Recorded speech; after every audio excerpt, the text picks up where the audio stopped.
So they decide to trash, belittle, and shame the president and his family, including the First Lady, making fun of their accent, their intellectual capability, their hair, you name it.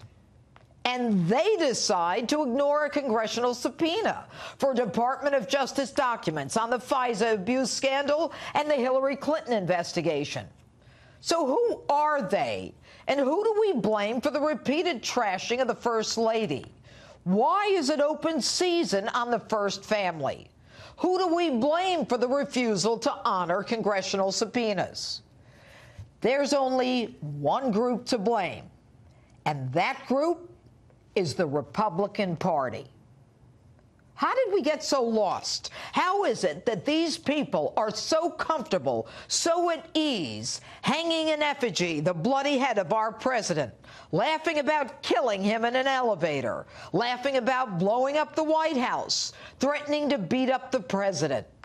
They criticize the intellect of our president, a Wharton graduate who got a 30 out of 30 on an acuity test when they, Robert De Niro, Chelsea Handler, Madonna, Sean Penn, Johnny Depp, never got past the 12th grade. They do it with such ease and no shame. Why? They do it because they can. Because they've learned that there are no consequences, that nothing happens to them when they do. Barack Obama, on the other hand, Hillary Clinton and Nancy Pelosi promote resistance and obstruction. Police are told to stand down and not arrest. Hollywood jumps in trying to brainwash everyone that the president, Republicans, and anyone who believes in law and order is the enemy, while ideological federal judges follow the narrative. As President Trump seeks to protect us on our border because Border Patrol agents are swamped, they chant in unison that he's a racist, a fascist. They dither as to whether or not they want their border protected. And in the case of Oregon's Governor Kate Brown, she refused border protection and refused to assist other states 3 days after she accepted a large donation from George Soros. Hey, Kate, a geography primer, you weren't even in the picture. Take a look at this map. Your state isn't on the southern border where the operation is being conducted.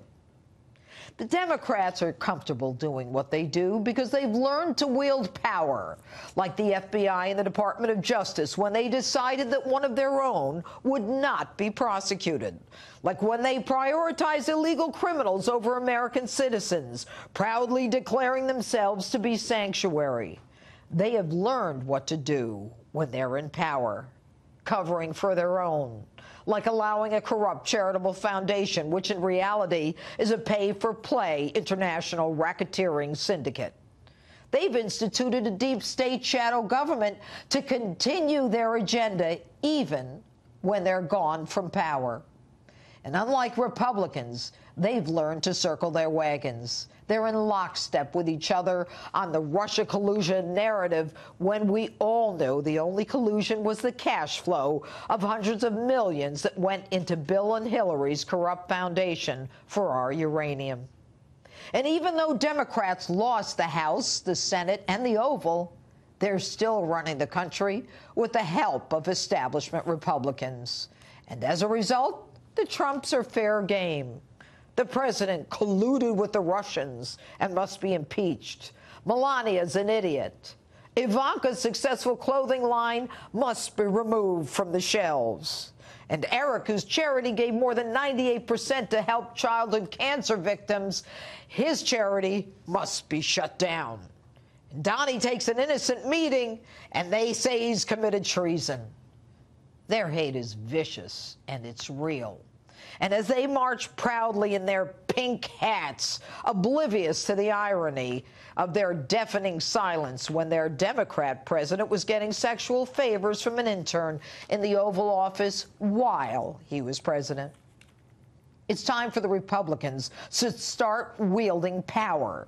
They've got to learn to stop their namby-pamby, spineless, finger-to-the-wind approach to running the country. It's time for Republicans to stop fighting with each other and start supporting the president. How can you, Republicans, possibly let the DOJ, the Attorney General, and the FBI stonewall you?